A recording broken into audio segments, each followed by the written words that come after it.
দাঁতের চিকিৎসা আপনি যেখানেই করান না কেন, যত সুন্দরভাবেই করান না কেন, সবার আগে সবচেয়ে যে জরুরি বিষয় সেটা হলো যন্ত্রপাতি জীবাণুমুক্তকরণ করা ঠিকমতো হচ্ছে কিনা। আর ডেন্টাল বা দাঁতের চিকিৎসালয়ের সবচেয়ে প্রথম যে গুরুত্বপূর্ণ বিষয় সেটা হচ্ছে অটোক্লেভ বা জীবাণুমুক্তকরণ যন্ত্র।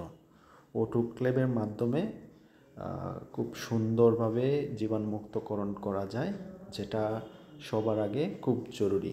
আমাদের রুগীরা হয়তো এই বিষয়টাতে ওয়াকিবহাল না, কিন্তু ডেন্টাল ট্রিটমেন্টের মাধ্যমে অনেক ধরনের জীবাণু ছড়িয়ে যেতে পারে। এর জন্য জীবাণুমুক্তকরণ যন্ত্রপাতি দ্বারা চিকিৎসা করা হচ্ছে কিনা সেই বিষয়টি খুব খেয়াল রাখতে হবে। এর জন্য বিভিন্ন ধরনের ডেন্টাল ইনস্ট্রুমেন্ট আছে, এর মধ্যে অন্যতম হচ্ছে autoclave, boiler, UV storage, glass bead steriliser ইত্যাদি।